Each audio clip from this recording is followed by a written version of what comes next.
Então, finalmente, a Copel lançou via fato relevante a oferta pública de ações, que junto vem a privatização da Copel. Então, a gente vai falar sobre essa oferta pública de ações, também um pouco sobre a privatização. Lembrando que ontem eu falei aqui sobre o que pode acontecer com a Copel aí mesmo após ser privatizada, né? Fiz umas comparações com a Eletrobras e tudo mais. Vale a pena você ver esse vídeo também depois, tá?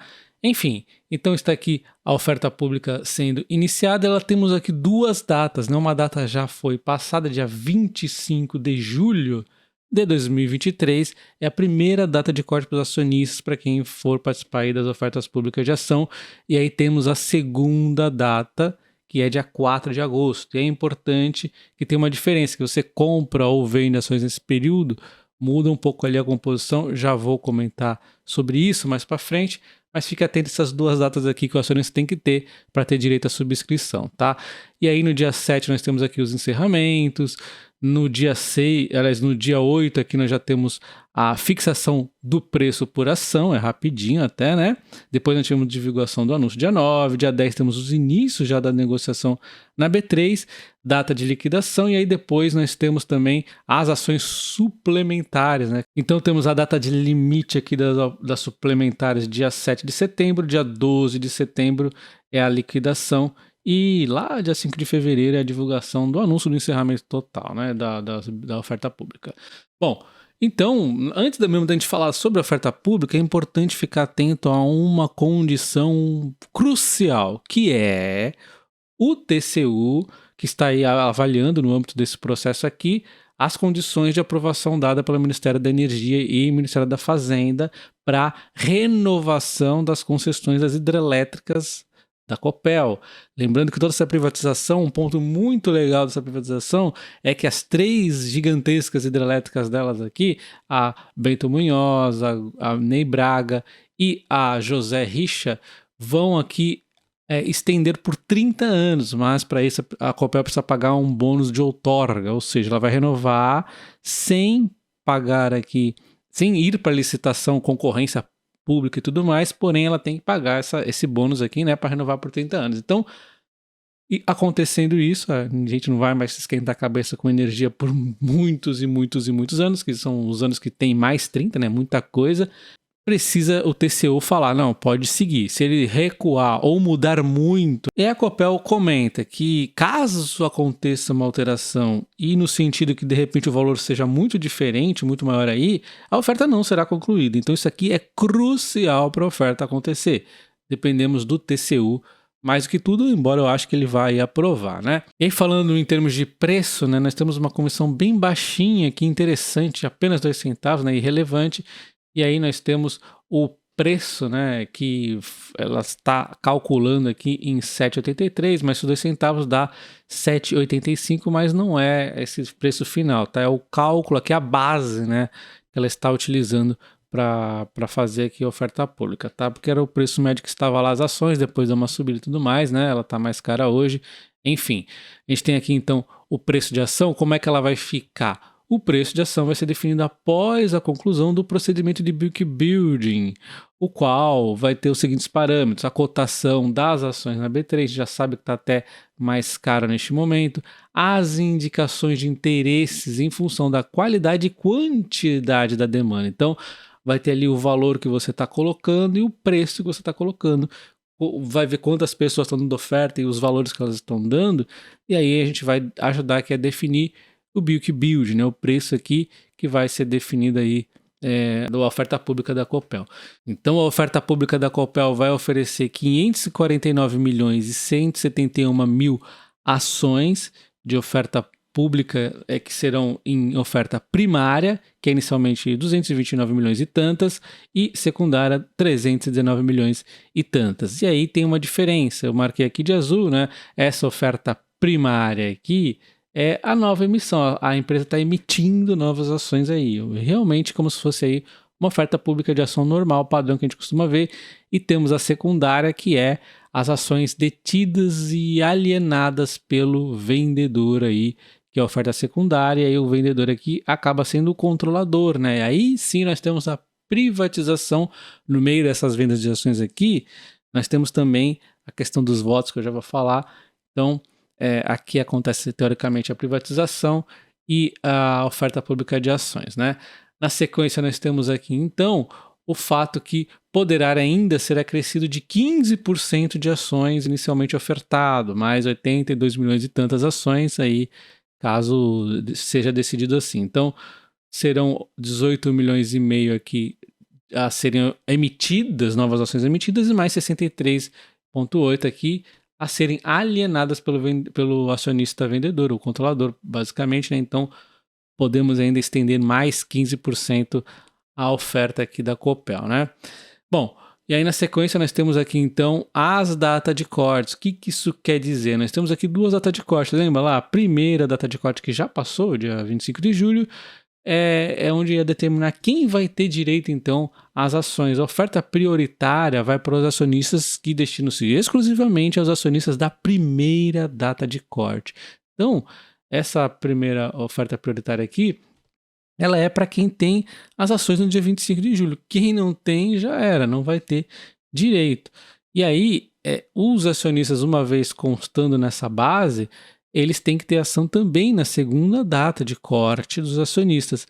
Essa aqui acaba sendo a mais importante em termos de quantidade, mas aí eles destacam aqui que se a posição acionária do acionista sofrer alteração entre a primeira data de corte e a segunda data de corte, respectivo limite de subscrição proporcional poderá alterar o valor proporcional ao qual o acionista aí vai ter direito a subscrever.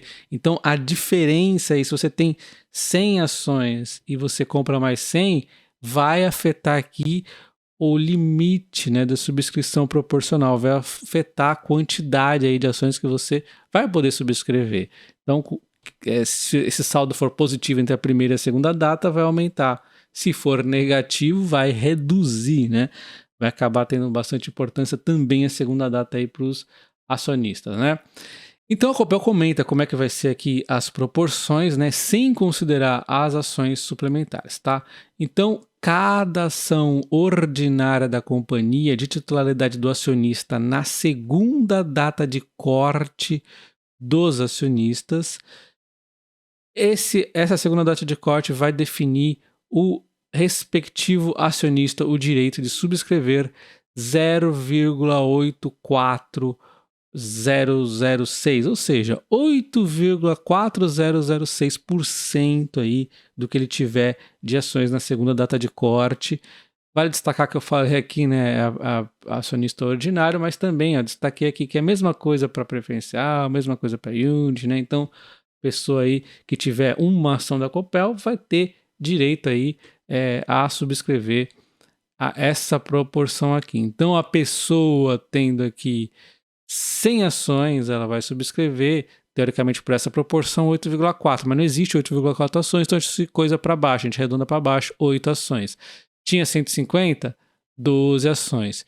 Tinha 108, 9 ações, que é 9 mesmo. Eu peguei os números mais otimizados. 215, 18 ações. 429, 36 ações. Então, basicamente, é só você multiplicar a quantidade de ações que você tinha na data de corte vezes esse múltiplo aqui, que é um percentual, na verdade. E aí a empresa destaca que quem subscrever abaixo do valor do limite de subscrição proporcional vai estar sendo diluído aqui em sua participação na empresa, porque está tendo mais ações aqui na empresa, de modo geral, né? Só que não tem grandes problemas isso, porque na verdade nós também temos agora mais ativos teoricamente, porque a extensão agora vai ser de 30 anos mais nas concessões.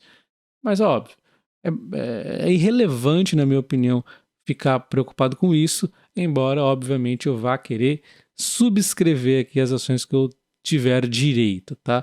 Então, na minha opinião, isso é irrelevante, essa diluição, porque é relevante mais para quem tem direito a realmente uma opinião pesada dentro de uma empresa, um acionista grande na empresa. Para quem não é grande, não faz muita importância ficar se preocupando com isso, essa questão da diluição, né?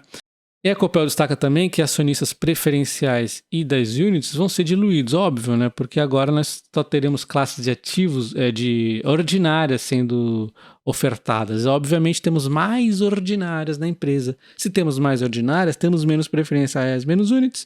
E aí, obviamente, a pessoa é diluída. Mas é bobagem, né? Você vai estar comprando no lugar de PN, você vai estar comprando ON. Ou seja, se você tem PN, você vai ter que, se você quer subscrever, você vai ter que ter ON também, né? E depois você pode até trocar, enfim, mas o fato é que todo mundo aqui só vai poder subscrever ONs, tá? Não vai ter subscrição de PNs e units.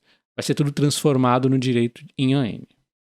Dando uma olhada então na composição atual da empresa, antes da oferta pública, nós temos o estado do Paraná detendo 69,66% das ações ON, ele tem também PN aqui, né?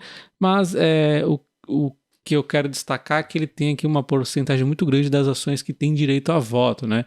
Temos também o BNDESPAR, né, com 12,44%, e aí ele destaca o seguinte, né? Após a conclusão da oferta pública e sem considerar as ações suplementares, nós teremos aqui a seguinte foto, com o estado do Paraná tendo 32,32% das ações, e o Bradespar aqui 10,22%, né? E assim, olha só que interessante o problema que nós temos aqui, sim, uma redução na participação nas ONs da empresa, as PNs vão ficar igual, então em termos de dividendo aqui a PN não vai afetar nada na empresa, mas em ON vai diminuir a quantidade de ações um pouco, aqui considerável na verdade, e também vai diminuir o direito ao voto, mas ainda assim ela deveria poder votar 32,32% aqui das decisões da empresa, mas diante da forma como está sendo privatizada a Copel, nos mesmos moldes da Eletrobras, vai ser uma corporation sem controlador definido, ou seja, no limite de 10% do voto, ou seja, o estado do Paraná tem 32,32%, mas só vai poder votar 10%. Se amanhã o Paraná falar, agora eu vou comprar mais ONs aí, vou chegar a 40% para aumentar minha participação, ainda assim vai votar apenas 10%, porque é o limite para todos os acionistas da Copel, não importa se é empresa privada ou pública, ninguém vai poder votar mais de 10%, isso aqui é uma proteção, né? E ainda assim, o estado do Paraná eles têm as Golden Share, que lhes dá alguns direitos aqui de colocar a Copel no caminho, né? Não vai poder a Copel falar do dia para a noite que vai investir em eólicas offshore, por exemplo. Se não está no plano da empresa, não está. Então ela tem que investir no que está no plano, principalmente distribuição, que é muito importante, crucial aí, né? Então tem a Golden Share para ajudar nesses pontos mais cruciais. Então, na minha opinião, isso aqui é muito bom, porque tendo apenas 10%, nós temos aqui a Copel continuando nessa questão de trabalhar a eficiência que ela tanto precisa. Eu comentei mais detalhes no vídeo de ontem, onde eu fiz inclusive a analogia aqui com a Eletrobras, para a gente entender, será que vai oscilar muito a Copel ou não? Tem alguns ruídos, eu comentei lá naquele vídeo, tá? E vendo aqui, para onde a Copel vai utilizar esses recursos, né? Ela vai fazer a privatização e o que ela vai fazer com o dinheiro? Bom, ela estimando aqui nessa faixa de valor, que eu acho que deve ser um pouco mais aqui, né? Daria 1,77 milhões aqui, né? Bastante dinheiro, e colocando as suplementares daria 1,920. Ela vai utilizar na totalidade esse dinheiro para pagamento da outorga. Então a gente já sabe aqui no que ela vai utilizar para renovar as concessões, né? O dinheiro da oferta primária vai ser utilizado para renovar as concessões por 30 anos. Então as 3 hidrelétricas gigantescas dela vai ter um prazo bastante grande. O valor aqui é de 3,7 bi, mas ela tem aqui condições, inclusive, de conseguir mais dinheiro. Inclusive, a própria oferta vai trazer mais dinheiro que isso, né? Provavelmente. Mas, enfim, é um plano, obviamente, interessante, que dá uma longevidade muito grande para a geração. Não se esqueça de deixar o like no vídeo, se inscrever no canal também, e o comentário ajuda bastante. Inclusive, se você tiver alguma dúvida, deixa aí que mais tarde eu vou voltar, vou resolver as dúvidas e deixar lá na descrição do vídeo. Também posso deixar no canal do Top Ações, tá? Aí você dá uma olhadinha depois lá, eu posso pôr as principais dúvidas sobre a oferta pública da Copel. Um abraço e até o próximo. Valeu!